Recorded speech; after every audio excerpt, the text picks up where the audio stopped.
3, 2, 1. Welcome to Deep and Wide, the show that just explores a wide variety of deep topics, and sometimes a deep variety of wide topics. Today, we're joined by a wide variety of deep people, and we're going to jump right into it, asking questions and hearing what they have to say.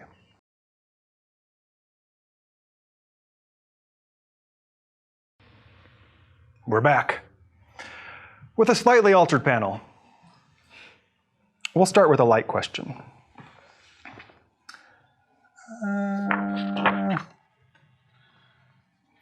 If you could be an Aboriginal type person, meaning somebody living off the land in a much more historic way, where would you want to do it? Can I answer, I don't really want to be an Aboriginal person? You can, and then you could answer if you did want to. No, actually, if you could pass. You could pass the question. I really love where I'm at. I mean, it's kind of fun to think, oh, it would be nice to go back. I think we have sometimes a really romantic view of the past. And this is not to say that, because a lot of anthropologists actually argue that life was much simpler then. And it probably was. And had I been exposed to that my entire existence, and that was all I knew, perhaps my life would be immensely simpler. I don't think at this point, though, I could make my mind be like, yeah, I'm okay with this. Yeah, another day of camping. I really like having modern medicine and food that's cooked and the internet. And because we couldn't do it with this size of a population, it just couldn't work. Well, beyond not being able to do it with this population, which you're right, we couldn't. These modern distractions are things that I frequently enjoy. So I occasionally like to be distracted. I like having the freedom of being distracted by these particular things. It's what I'm used to. Any quick thoughts on? I agree. I like that, what he mentioned. But if I were to pick anywhere, I would probably say Fiji or the Maldives or something. You know, someplace where, you know, nice, crisp blue water that you can see, you know, sun, you know. Reach out, get some Reach fruity, out, yeah, easy food, fish. naked, you know, it's cool. Be a naked nature boy. Exactly. On a tropical island, because who would want to do it in the snow? You know, exactly. Yeah, I think Nagana-san or the Eskimo. Not really. Yeah. You can keep that. I think I would also. Katrina?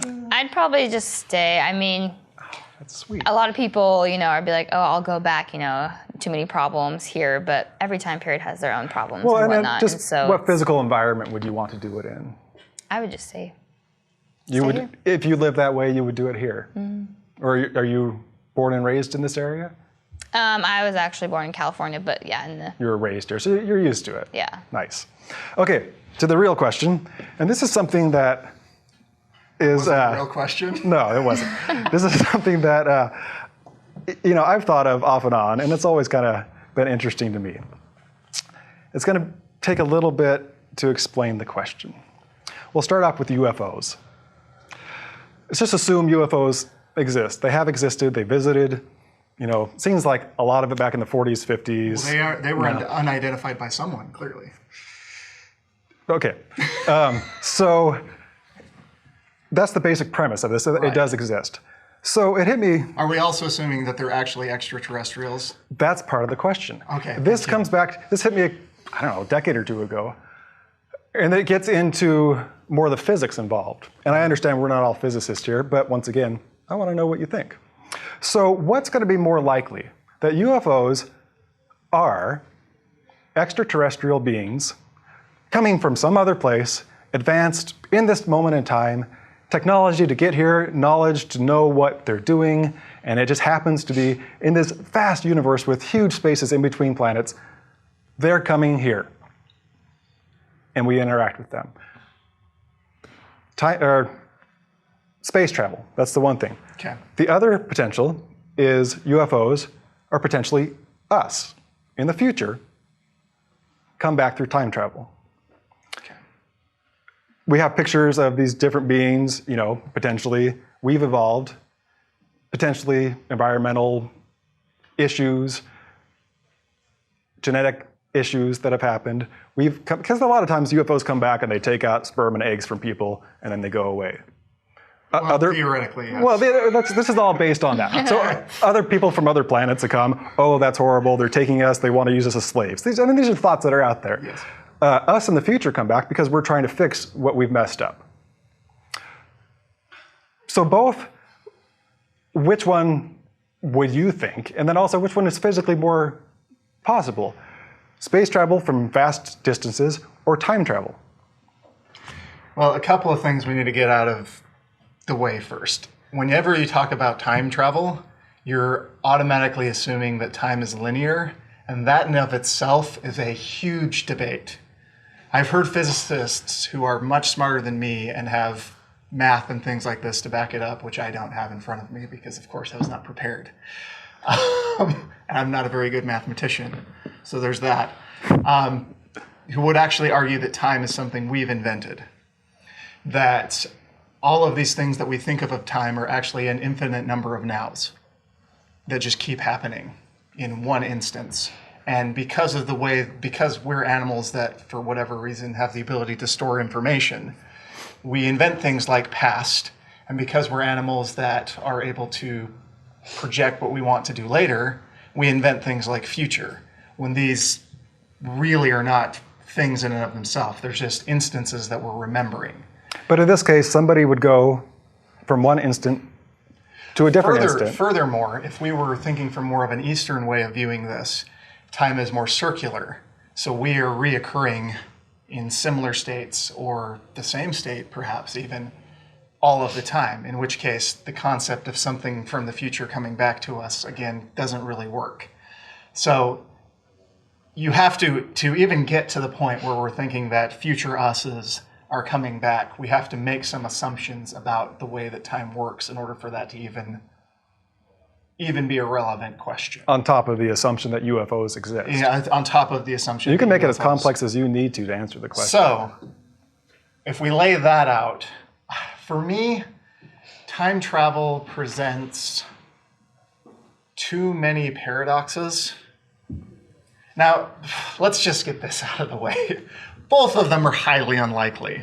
I'm not an expert physicist, but I know enough about how fast you could actually make something go and the ways that you would propel a ship to do that, to know that to get to anywhere that we have any remote idea that there might be life, there's a few maybe lucky shots that we could do in like a 20, 30 year, and maybe if the light speed thing actually makes us not age, you know, a lot of complicated things, yeah. But I mean, realistically, they would have to be within our galaxy in order for this to happen. You would think. They would have to be probably like the next solar system over for this to happen. And so that one is pretty highly unlikely. The reason that I like it better as a theory is just, I feel like there's fewer paradoxes in it. With time travel, what does that mean? If something can go back in the past and change stuff, has that already happened? Are we living out a thread that doesn't already, that exists in a different way? The only way that time travel works at all for me is if you adapt a multiverse theory into it. And this opens up the questions about God and a lot of the other things that we've talked about as well, which, gets into a different debate. I think this is highly possible, though, that there are other us's existing in a parallel version of what we're experiencing now. Perhaps in that one, I'm actually interviewing you. And we're standing on our heads, that I'm a fantastic student, And yeah, our heads are on our feet, Or, however many iterations there could possibly be where things are actually happening. Because on a subatomic level, they do happen in this way, where things happen randomly and things happen in different ways. And it is possible that this actually translates into our big mega structure world of atoms at this complexity that is us. In the same way it happens on the very microscopic level, we're just not able to perceive it. So that, I think, would be another one to throw in there. Maybe it's us from another dimension, from a parallel universe that has figured out how to bridge that gap. But that would take away the need for the sperm and the eggs to fix environmental problems. Sure. Well, I don't know that we really have a huge problem. You expanded the question vastly. Yes. So, well, obviously Anybody else Josh didn't wanna have much to Bogart say in on this that. So, Mike, conversation? how about you? I think The expansion is great. Yeah, I think this question got really deep, really fast. It sure did. It's deep and wide. Yes, exactly. Well, there was a show that was out a long time ago, Quantum Leap. That's what we're talking about. It's quantum theory. Mediated it's quantum theory. experience. and There's it has- better versions of that Yes, I fiction, know. by the way. I know. I'm just thinking of the sci-fi show. Those plays on the Sci-Fi Network or whatever it plays. But yes.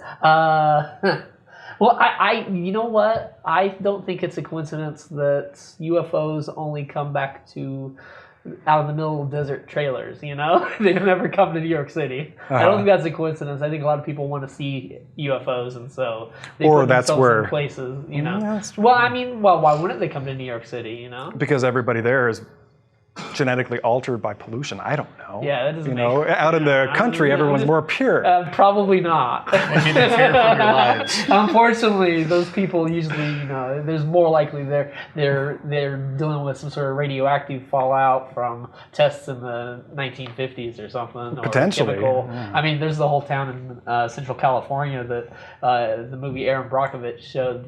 How it was completely destroyed by chemicals. There weren't UFOs in that, were there? Yes, I know, but my point No, is, okay. you're not likely to find more pure people out in. Totally. And I guess I was thinking more like up in the Andes or something, gotcha. something like that. So like And in a way, this conversation is much more of the physical. UFOs, we're here. Josh is much more on the, physical, but as far as like physics. Yes. Well, And physics. Yeah. Because if we take it to that level, then I guess we are sort of a result of metaphysics. we could And take it perhaps to that. perhaps even the spiritual as well. Well, and that brings up, you brought up Eastern philosophies and stuff. My question was very physical, like we just talked about. And you, once again, just touch on very metaphysical, restating the point there. Katrina, any thoughts? After hearing these two, I have no idea. We should have started with the Yep. physical. Yeah, I'm like lost. I killed this so conversation. Oh, no. You vastly I'm way expanded it beyond our minds, But if we could take our minds and put them into a box Into a robot version of us, that can a go on synthetic version of us that forever, could go on forever, then potentially we could answer these questions. of course, perhaps we could that actually speaks work it nothing out. to the metaphysics because that's just physical. Physical and metaphysical, possibly, because what if the us that is us is actually based on something that's principally not physical at all, Like the holographic universe, that's another question. like the holographic universe? On that note, we're going to have to switch to our next little video.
combined with a better body structure, a better bipedal structure, the ability to gather fruits and vegetables and things like that easier, made it easier for us to survive in more environments than Neanderthals could.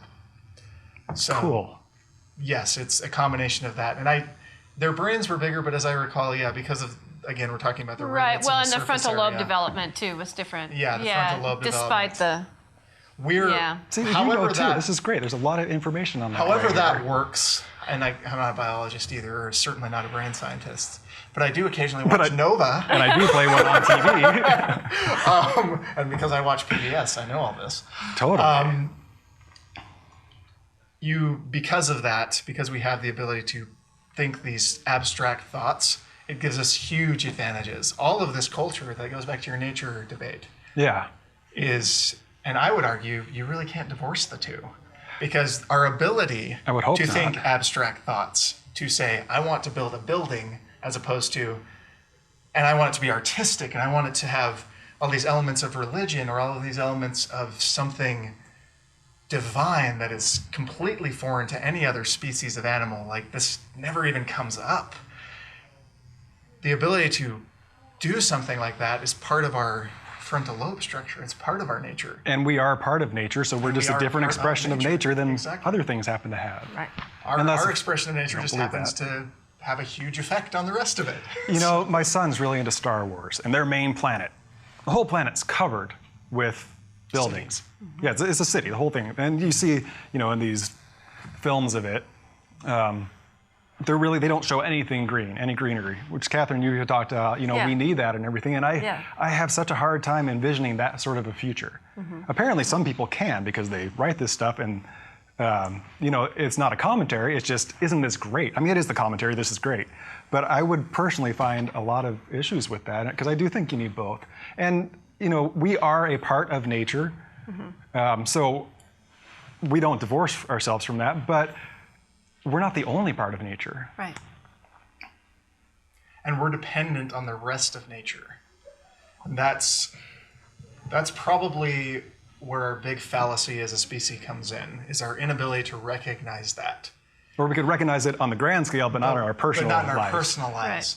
Right. It's Or we could sort of- justify it in our personal It's lives. sort of the same reason that hedonism, even though it's biologically impulse that we have, is not ultimately best for us. And another reason why having a frontal lobe is such an advantage is that you can recognize immediate needs from long-term needs and see how these things can work together to be your demise. Like, Yeah. I have an impulse to eat a lot of sugar and meat all the time. If I were to do that, I would be, whoa, hello phone. If I were to eat meat and sugar all the time, I would be really sick and unhappy eventually from this process. Similarly with our nature debate, if we get rid of all of these things that we're dependent upon, ultimately we're diminishing our own survival. And having perhaps that is, getting back to John, if we're going to circle this all the way back to John's conversation at the beginning, that could be the mechanism of our destruction. That could be our extinction mechanism that we're failing to recognize, how these other nature systems make us survive. Of course, it also can just be a continuum on the evolution process, because Yeah. probably what comes first is our abilities, as a species evolving. And then the organisms, the individuals that use them in self-sustaining ways go on, the other ones die. It's no different than what's happening now. No. Our society, our culture, the future will be vastly different than it is now in ways that nobody could know. And, once you get into such a technologically advanced situation, I mean, we will have, not all of us here should be here without the help of human knowledge.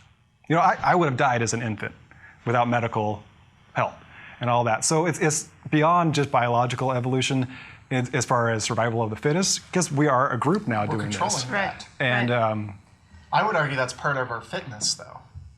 The ability to develop medical technology that makes it easier for more humans to survive makes you more fit as a species than, say, totally. animals that don't do that. Of course, I had nothing to do with it. I just happened to be born into it. So But your species did. Exactly. So we're getting beyond the individual in evolution into the species, and that's why we all are so. So much of when we talk about environmental destruction and the future and the planet changing and everything, it is about our species, not about each one of us individually. And it's interesting to note that and see that. I wonder how the debate and how the conversation changes if and when it becomes a more personal thing. Like, oh, how is this going to affect me? I might not survive. Well, that's part of the problem, right? Is that people aren't seeing it on a personal level, and we have a limited capacity to make a connection with things that are being presented to us on a global level. No. Yeah. Yeah. Well, like the physics of the, there's, right. Yeah. There's a certain point where you just have to let it go. These abstract concepts about how the planet is being depleted. Well, on a day-to-day basis, I can still go to the store and get what I need and drive my car and do everything. It's not affecting me personally that I am aware of at this point, and that is part of the problem. And not any one of us has the ability to understand and affect. I mean, I don't have the ability to wave my hand and fix it all. No. Just like I don't have the ability to wave my hand and destroy it all. And I guess this is where it comes down to, do your part, because we have to wrap our heads around the fact that each one of our decisions, and I don't know how this got to this conversation, but each one of our decisions makes up the whole effect. Right. I guess it's almost like we get into, for some reason I picture like bacteria and things like that you see these little images, they're all running around, and each one of them is not going to do anything, but together, I don't know how that fit in. But Eventually can make something like us.